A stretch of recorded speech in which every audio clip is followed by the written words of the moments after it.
tracks with a all the way and back. All right, so welcome. Woo. Get seen a little too much in the background. Welcome back. So we worked last night, and I got some more stuff done. So I didn't know exactly 100% where I was going to go next. A lot of my builds are all up here. A lot of my projects are all up here, and I can see it. I can see the finish line, and I can see where I'm at currently, which is the starting line or midway or whatever. But normally I don't. The vision between the two, how to get to the two, is normally pretty rough.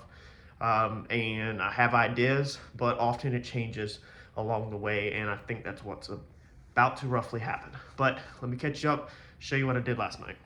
All right, it is freaking cold. Just turned on the heat. You'll probably hear the noise in the background. It seems like my phone in this area is echoing so good that it picks up on that mini split up there really good. Like, it just cranked up the high for the heat because it is cold in here, and I just turned it on.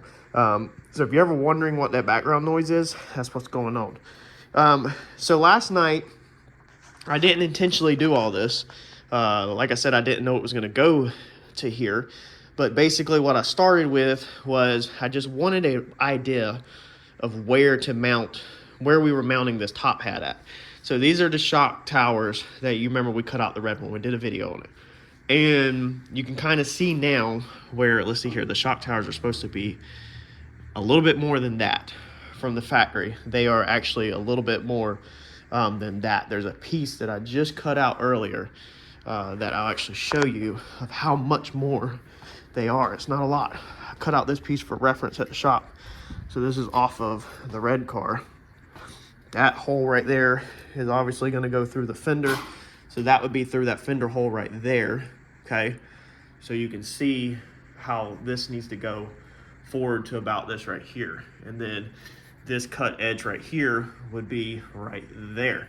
So definitely needs to go in more, but you can already see how much it overlaps the motor. So if this was factory, then let's see here, we'd probably be roughly about right there on the shock towers. So the Coyote is definitely not fitting in a factory Maverick or Comet without the shock towers being at a minimum notch such as this, where you keep your uppers and then notch the bottoms out or whatever. It's not fitting. The motor's too wide. It's not happening. However, we want to put them back. We just want to make sure we have the clearance. So we are trying to put them back the absolute closest location as possible from the factory. However, it's going to get chopped, 2 inches or so. Probably about 2 inches realistically. So what it's probably going to end up doing is it's probably going to hit this plate about right here. So it's probably going to go underneath here and hit about right there somewhere. This is just free hanging, okay? So now that's kind of more in line with clearance of the heads. And then more of this shock hat will probably get cut out, and then it will get a tube structure ran around it. And then, brace down. We would just about been better to not put them back in, but I'm determined to put them back in because I want this thing to look a little closer to factory whenever you pop the hood. So I put the turbo back in last night with just one bolt, so it does not have that mount back on it or anything. I need to run to the hardware store and get it, but I just wanted to put the turbo back on to make sure I had clearance. I fit this turbo on this car without checking clearance on anything. Y'all know I enjoy cutting apart my car and working on it, and I told John, he was like, have you put the front end on to check for clearance before you weld up that Maven mount and all that?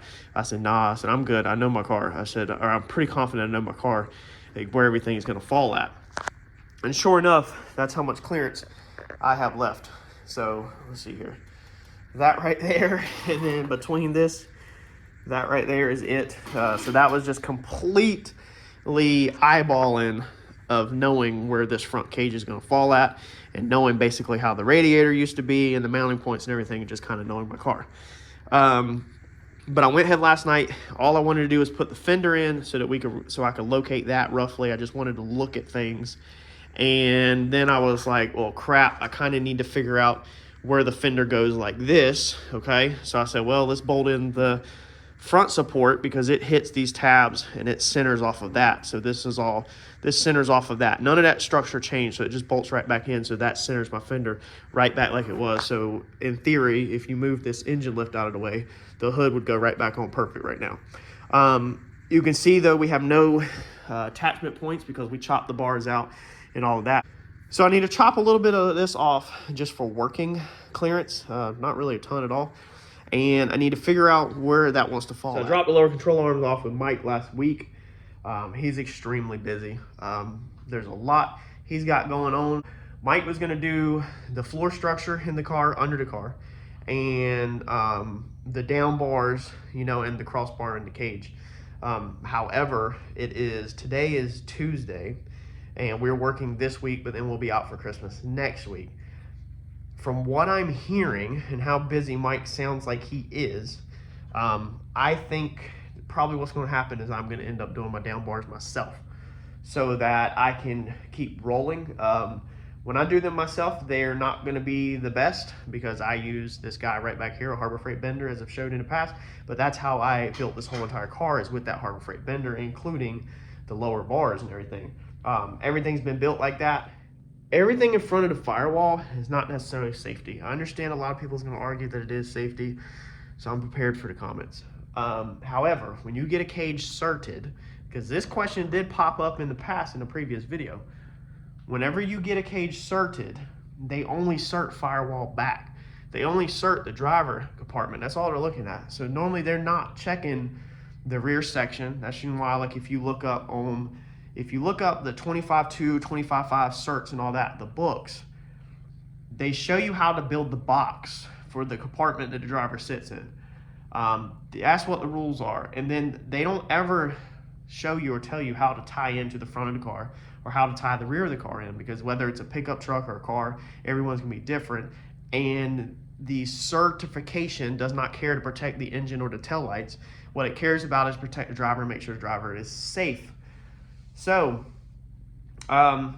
sometimes using these style benders like this on the front is not the greatest. However, what matters, the cage part of it, we have an S&W race cars pre-bent cage.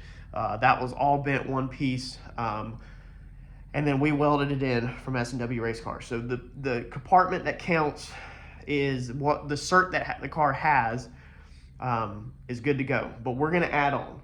And if I do it myself, we'll be using this one and not Mike's JD squared. So things won't be as amazing as I wish it could be. But just like everybody else, sometimes you gotta get out there and do it yourself to make sure the ball keeps rolling, because I want this ball to keep rolling as fast as possible.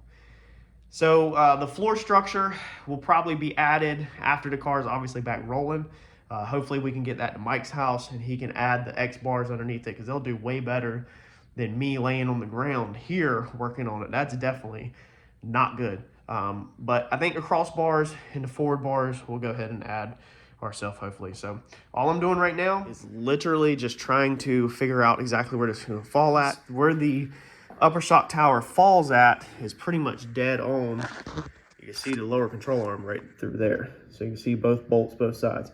So we're pretty much right above it like we're supposed to be, and that's the reason why I grabbed this piece from the shop earlier today, because this is going to, how do I say it, more roughly line us in. This is going to get our forward and backwards alignment within 1/8 of an inch because it bolts into there.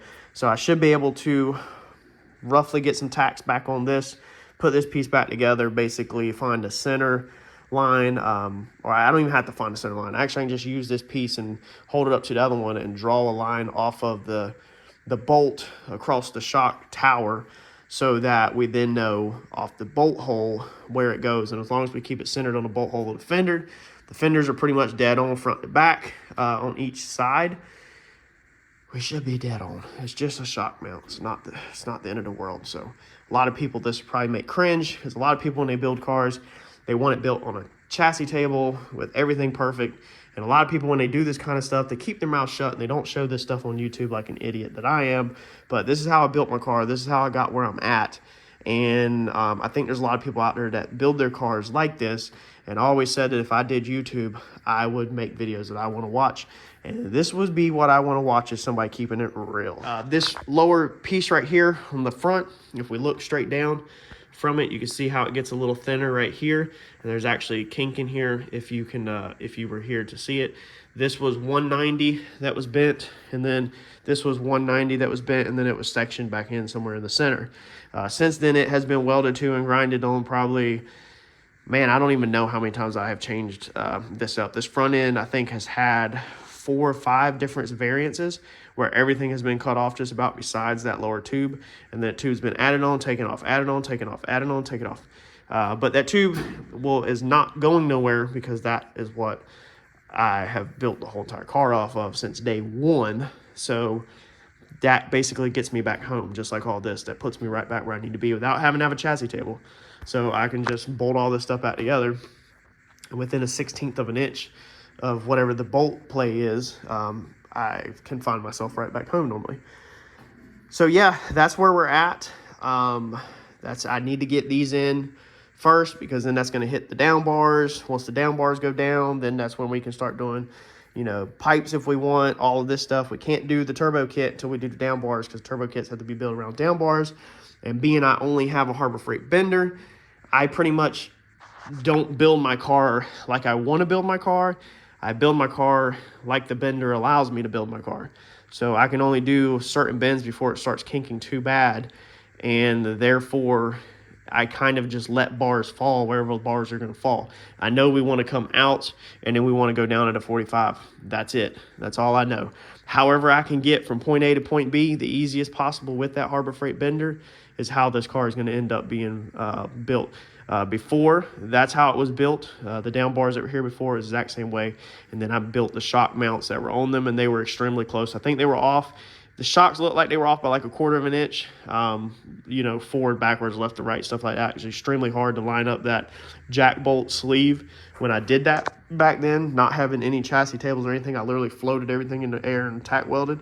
But I got it done. Car went straight down the track every single time, unless we had a failure. So let me get at figuring this out.